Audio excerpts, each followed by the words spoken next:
Je relisais mes notes là. Bonjour à vous tous et bienvenue pour cette 4e version des Chroniques bibliques. Et on en était resté à une déclaration de Jésus lorsqu'il parlait à Philippe dans Jean au chapitre 14 et au verset 9, où à la fin il disait « Celui qui m'a vu a vu le Père ». Comment dis-tu ? Montre-nous le Père. Et nous avons vu dans la fois d'avant que le Père, c'est notre Dieu et qu'il s'est incarné en Jésus-Christ. Et encore une fois, et c'est là-dessus que je veux insister, on doit examiner le langage de la Bible, comment la Bible parle de ces choses-là.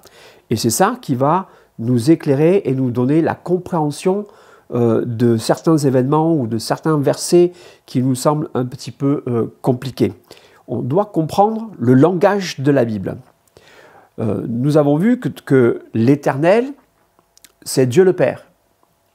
Et quand on parle de Dieu le Père, quand on parle de l'Éternel, il est invisible, on ne peut pas le voir, car Dieu est aussi esprit. Et on ne voit pas un esprit à moins qu'il se manifeste. Mais sinon, un esprit est invisible, a priori.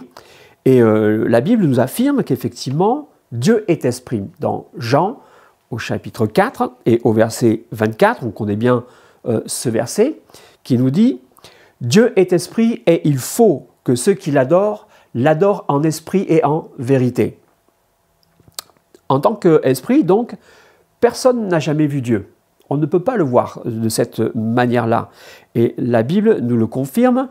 On avait vu déjà ce verset la dernière fois, dans Jean au chapitre 1 et au verset 18, qui nous déclare « Personne n'a jamais vu Dieu ». C'est clair, c'est marqué noir sur blanc.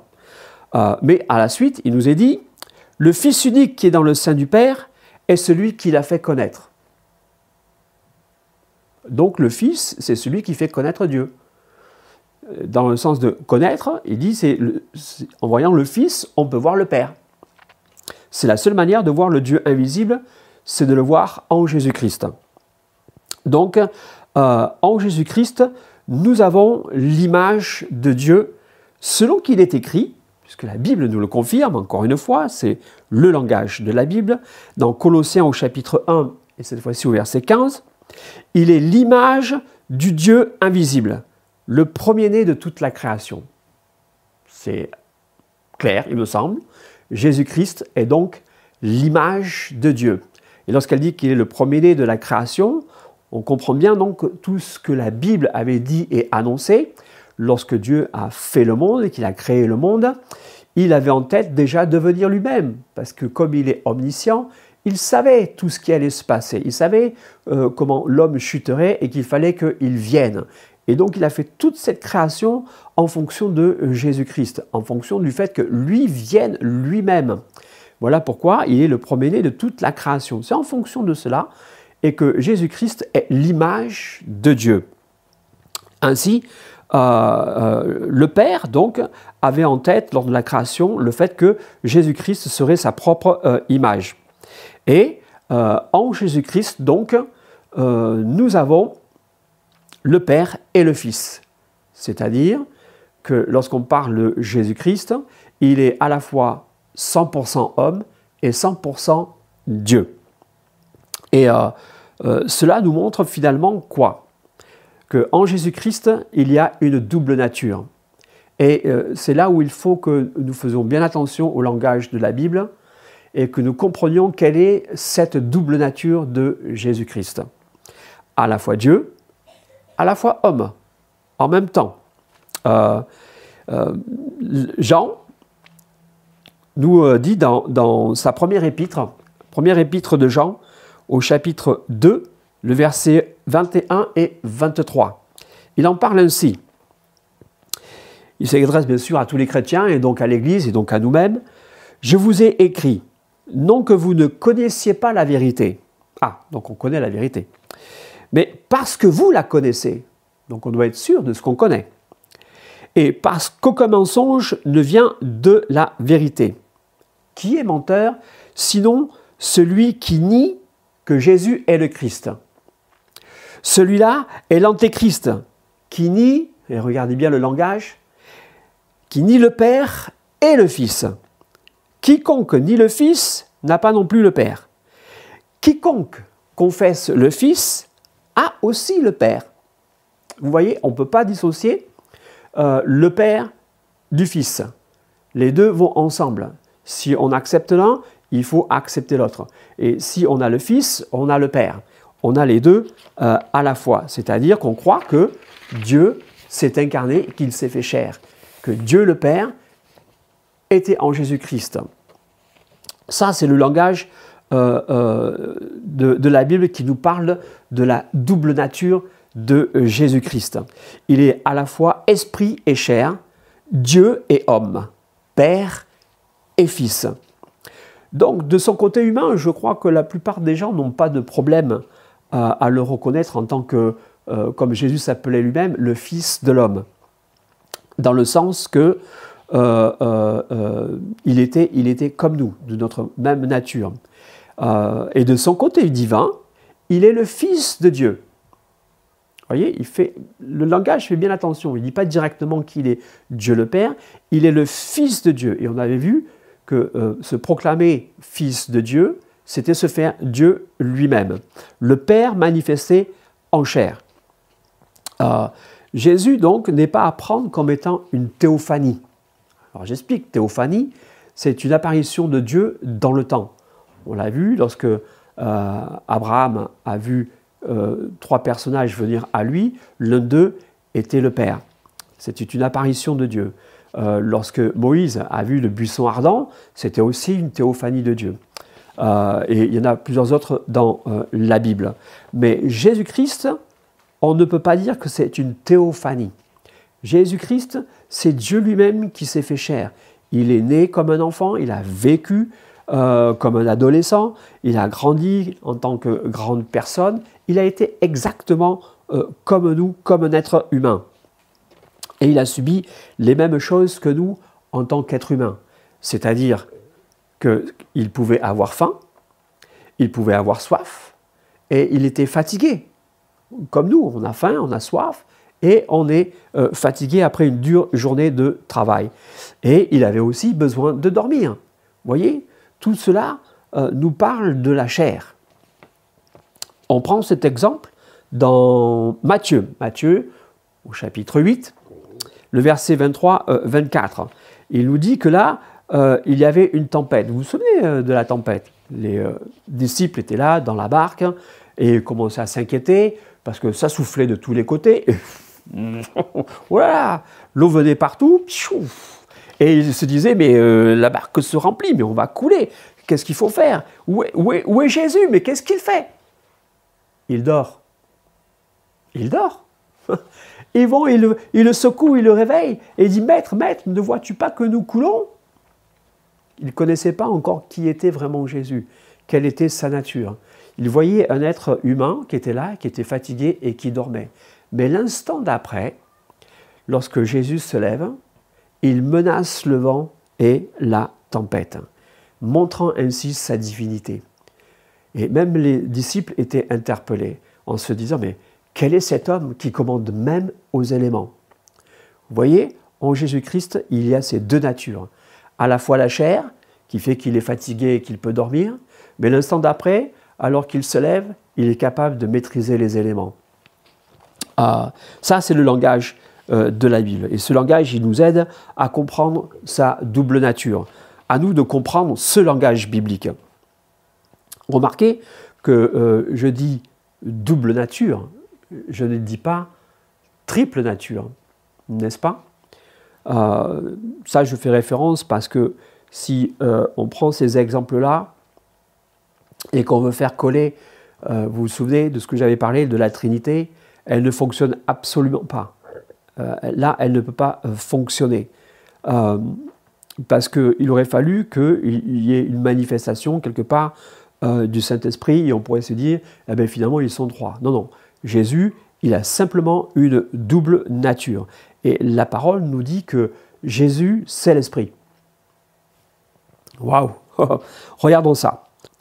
La Bible nous dit qu'il n'y a qu'un seul esprit. C'est dans Éphésiens, au chapitre 4 et au verset 4. Il y a un seul corps et un seul esprit, comme aussi vous avez été appelés à une seule espérance par votre vocation. Et l'apôtre Paul nous le confirme dans sa lettre aux Corinthiens, dans la deuxième des Corinthiens, chapitre 3, versets 17 et 18. Il dit « Or, le Seigneur », et quand il dit « Seigneur », ici, il parle de Jésus-Christ, « Or, le Seigneur, c'est l'Esprit ». C'est une égalité mathématique. Le Seigneur, c'est l'Esprit.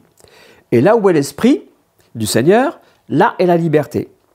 Nous tous, qui le visage découvert, contemplons comme dans un miroir la gloire du Seigneur, nous sommes transformés en la même image de gloire en gloire, comme par le Seigneur, l'Esprit. L'Esprit, le Seigneur, c'est la même chose. Et comme il n'y a qu'un seul Esprit et qu'il n'y a qu'un seul Dieu, l'Esprit, c'est aussi Dieu. C'est exactement la même et unique personne. Et il n'y en a pas deux, il n'y en a pas trois. Mais par contre, cela nous parle effectivement en Jésus-Christ, de cette double nature qu'il avait. On a vu que le langage de la Bible nous parle donc d'un seul Dieu, le Père. Éphésiens 4, verset 16, le dit noir sur blanc. Un Dieu est Père de tous, qui est au-dessus de tous, et parmi tous, et en tous. Le Père est invisible, mais Christ est l'empreinte de sa présence. Jésus, le Fils de Dieu, est le Père invisible. Il est l'empreinte de sa personne. Une empreinte, c'est quoi? C'est une manière d'identifier quelqu'un. Chacun de nous, on a une empreinte personnelle. Il n'y a pas deux empreintes différentes dans le monde. Et Jésus, donc, est l'empreinte de Dieu, la manière dont il se rend visible. Dieu étant invisible, quand il met son empreinte, c'est-à-dire qu'il met toute son identité, en fait, c'est ça que ça veut dire, toute son identité, elle est en Jésus-Christ. Et Jésus-Christ est sa manifestation visible. Mais ce n'est pas une théophanie. Il est venu, il est né dans la Vierge Marie. Il est sorti comme un petit bébé, il a grandi comme un petit bébé pour devenir jusqu'à adulte et entrer dans sa mission. On va prendre un exemple où on va remettre un petit peu tout ça dans l'ordre et voir un petit peu comment la Bible arrive à en parler. Et pour certains, ça pose problème, mais en ce qui nous concerne, ça ne nous pose aucun problème. Dans Luc au chapitre 3, versets 21 et 22, regardons le texte. Tout le peuple se faisait baptiser. Jésus fut aussi baptisé. Et pendant qu'il priait, le ciel s'ouvrit et le Saint-Esprit descendit sur lui sous une forme corporelle, comme une colombe. Et une voix se fit entendre du ciel, ces paroles. « Tu es mon Fils bien-aimé, en toi j'ai mis toute mon affection. » Ici, ce n'est pas, comme certains le pensent, une preuve de la Trinité, une preuve qu'il y a trois personnes. Si on rentre dans ce cadre-là, on pourrait se dire non, c'est faux, parce que déjà, il nous dit que Jésus priait. Il prie quoi? S'il est Dieu, comment un Dieu peut-il prier? Qui prie-t-il? En général, si on prie à une divinité, quelqu'un qui est supérieur. Or, dans la Trinité, normalement, ils sont tous coégaux. Donc, si Jésus prie, qui est-ce qu'il prie? Est-ce qu'il prie le Père? Est-ce qu'il prie le Saint-Esprit? Puisque ce seraient les deux autres personnes qui seraient apparues. Non, ce n'est pas logique. Ça fait de lui un être inférieur. Donc, dans la Trinité, ça ne peut pas marcher. Maintenant, quand on reconnaît les caractéristiques de Dieu, on sait que Dieu est omniprésent, c'est-à-dire qu'il est présent partout. Et effectivement, qu'est-ce qui empêche que Dieu soit en Jésus-Christ et qu'il fasse entendre sa voix? Dieu est capable, rien n'est impossible à Dieu. Il peut être en Christ et en même temps faire entendre sa voix. Et de notre côté, faire apparaître son esprit sous la forme corporelle d'une colombe, ou qui ressemble à une colombe. Soit dit en passant, c'était un signe qui était donné à Jean-Baptiste. Donc ce n'est pas tout le monde qui a vu cela. Si c'était fait pour proclamer une Trinité, je pense que tout le monde l'aurait vu. Mais non, c'était un signe qui était donné à Jean-Baptiste. Et en même temps, ce passage fait référence à une application d'un verset d'Ésaïe. Mais là-dessus, voilà, ce qu'on peut conclure, c'est qu'il n'y a pas besoin d'imaginer qu'il y ait trois personnes. Non, Dieu est omniprésent, il peut faire entendre sa voix, être en Christ et faire apparaître une forme de colombe. Un peu plus loin, Jean-Baptiste dit, dans Jean au chapitre 1, versets 33 et 34, il parle de Jésus-Christ en disant « Je ne le connaissais pas, mais celui qui m'a envoyé baptiser d'eau, celui-là m'a dit « Celui sur qui tu verras l'Esprit descendre et s'arrêter, c'est celui qui baptise du Saint-Esprit. Et j'ai vu et j'ai rendu témoignage qu'il est le Fils de Dieu. » Donc, comme je vous l'ai dit, ce passage est l'accomplissement d'une prophétie que nous trouvons dans Ésaïe. Ésaïe, au chapitre 42 et le verset 1, où il est écrit « Voici mon serviteur, que je soutiendrai, mon élu en qui mon âme prend plaisir. J'ai mis mon esprit sur lui. Il annoncera la justice aux nations. » Ah, c'est l'Ancien Testament. On a vu que dans l'Ancien Testament, c'est Dieu qui parle. Et quand on dit Dieu, je dis c'est le Père éternel, c'est l'Éternel. Le Père parle et il dit « J'ai mis mon esprit sur lui. » Ce n'est pas un autre esprit, ce n'est pas une troisième personne. Et en même temps, cet esprit-là, il nous est dit que Jésus a la capacité de le donner et de remplir les gens de cet esprit-là. Ainsi, on peut conclure que la colombe n'est pas la manifestation d'une troisième personne, mais que c'est une représentation de l'esprit du Père, et qui était là pour témoigner à Jean le Baptiste que celui qu'il est en train de baptiser, c'est celui qui baptiserait lui plus tard du Saint-Esprit. Et un peu plus loin, Jésus a dit dans Jean, l'évangile de Jean, au chapitre 14, et on connaît bien ce passage, mais ça nous éclaire aussi sur cette façon de faire. Et Jean 14, versets 16 à 18, où Jésus dit « Et moi, je prierai le Père. » Ah ben du coup là c'est plus clair. Jésus, si on croit qu'il est la deuxième personne de la Trinité, il dit « Je prierai le Père ». S'il prie le Père, il n'est pas égal au Père. Donc où est la différence? Si on a cet esprit trinitaire, ils ne sont pas donc coégaux. Par contre, si on pense, comme la Bible nous l'enseigne, qu'il y a une double nature à l'intérieur de Jésus-Christ, c'est la chair. Jésus, en tant qu'homme, il prie le Père céleste. C'est comme ça qu'on peut le comprendre. Et moi, je prierai le Père, et il vous donnera un autre consolateur, afin qu'il demeure éternellement avec vous, l'Esprit de vérité. On parle du Saint-Esprit, en fait, que le monde ne peut recevoir parce qu'il ne le voit point et ne le connaît point. Mais vous, vous le connaissez,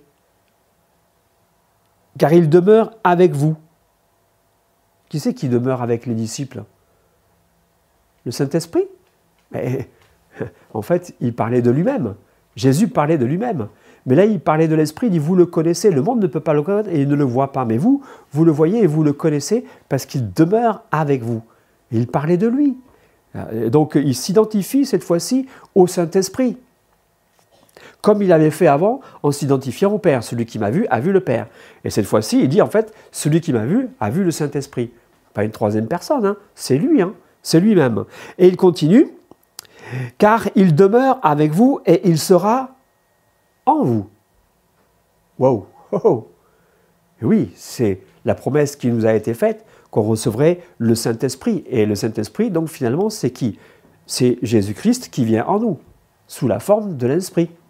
Exactement. C'est ce qu'il dit. Je suis le Saint-Esprit qui va venir.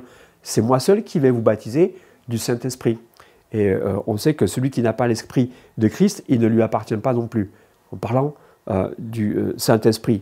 Et il poursuit en disant « Je ne vous laisserai pas orphelins, je viendrai à vous. » Vous voyez, tout ce passage nous montre que Jésus ici s'identifie au Saint-Esprit, que ce n'est pas une troisième personne de la Trinité, mais que c'est lui-même. C'est lui-même qui vient sous la forme de l'Esprit. Et ça nous aide à comprendre que quand Jésus parle, des fois, eh bien, il parle de son humanité, et c'est pour ça qu'il dit « je prie le Père », ou qu'il s'adresse à Dieu de cette manière-là, comme un simple homme, mais Dieu qui est en lui fait toute la puissance, c'est lui qui fait tous les miracles. Dieu qui est l'Esprit, c'est lui qui dit « moi je peux venir en vous et je vous baptiserai du Saint-Esprit ». Donc comprenons bien quand la Bible parle de Jésus, on voit que dans son humanité, il peut prier le Père, parce que c'est l'homme qui le fait.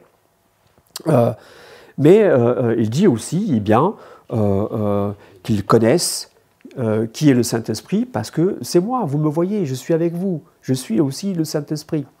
Et c'est par le Saint-Esprit que Jésus pouvait faire tous ces miracles, cette puissance qui était en lui.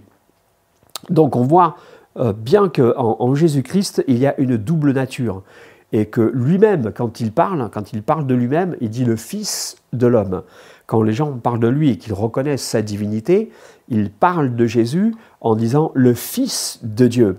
Mais si on lui demande clairement s'il est le Messie ou qui est le Père, il dit ben, « je le suis, moi qui vous parle ». Comprenons bien donc toutes ces choses-là. Dans un autre verset, c'est un peu plus peut-être clair, dans Jean au chapitre 20 et au verset 17. Lorsque Jésus était ressuscité, qu'il n'était pas encore monté au ciel, il rencontre Marie dans le cimetière et Jésus lui dit « Ne me touche pas, car je ne suis pas encore monté vers mon Père. Mais va trouver mes frères et dis-leur que je monte vers mon Père et votre Père, vers mon Dieu et votre Dieu. » Waouh! Un peu difficile à expliquer ça, hein? Non, en fait, non. Jésus, en tant qu'être humain, dans son rôle de fils rédempteur, donc en tant qu'humain, il emploie ce langage humain et il reconnaît qu'il y a un seul Dieu qui est le Père. Et que l'humanité, sa chair à lui, va monter là-haut, accomplir ce pourquoi il était venu, ce que la chair était venue faire. Et voilà pourquoi il dit vers mon Dieu et votre Dieu, identifiant Dieu et le Père en une seule et même personne.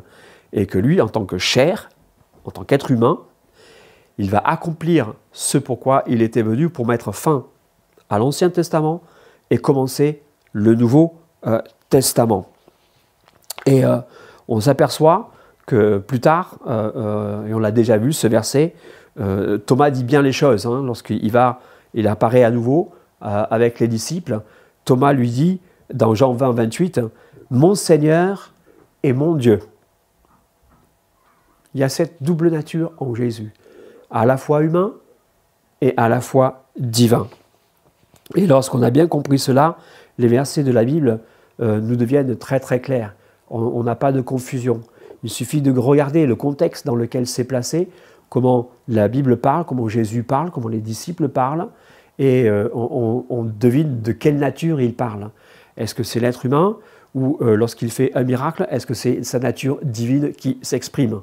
Parce qu'en tant qu'être humain, il était comme nous et il n'avait, on va dire, pas de puissance. Il était juste un être humain. Mais la nature divine qui était en lui, c'est cette nature-là qui accomplissait les miracles. Et voilà pourquoi, si on veut conclure, on ne peut pas nier l'humanité de Jésus. Et on ne peut pas la réduire non plus, on ne peut pas réduire Jésus à un simple homme ou à un pantin ou à une marionnette. Ce n'était pas une marionnette. C'était vraiment un être fait de chair et d'os. Mais en même temps, on ne peut pas nier sa divinité à cause de tous les miracles qui le faisaient. Et on ne peut pas réduire sa divinité à une simple théophanie. En Jésus-Christ, il y avait deux choses, la nature humaine et la nature divine. On va l'exprimer comme l'exprimait Jésus lui-même. Dans Jean, au chapitre 14, versets 10 et 11, où il dit « Ne crois-tu pas que je suis dans le Père et que le Père est en moi ? Les paroles que je vous dis, je ne les dis pas de moi-même. Et le Père qui est en moi, c'est lui qui fait les œuvres. Croyez-moi, je suis dans le Père et le Père est en moi. Croyez du moins à cause de ses œuvres. » Nous, peut-être parce que nous sommes remplis du Saint-Esprit, on peut comprendre ce que Jésus dit. Parce que, quelque part, on expérimente un peu ce que Jésus a expérimenté. Nous sommes des êtres humains, mais lorsque nous sommes remplis de la puissance de Dieu, et que nous laissons la puissance de Dieu agir en nous, nous pouvons faire exactement les mêmes miracles que Jésus. Et lui-même nous l'a confirmé, que si on croit en lui et qu'on demande des choses en son nom, on pourrait faire exactement les mêmes miracles que lui. Et même plus encore parce qu'il n'est pas là et que nous agissons à sa place.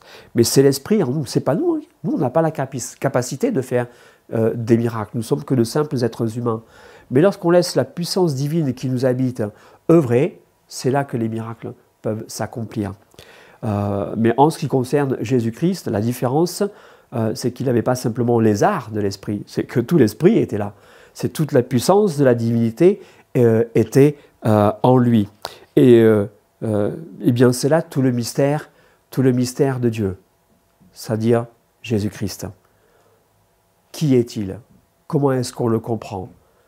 Et tout cela détermine quelle est notre façon de voir la divinité. En Jésus-Christ, il y avait une double nature, à la fois homme et à la fois Dieu, à 100%.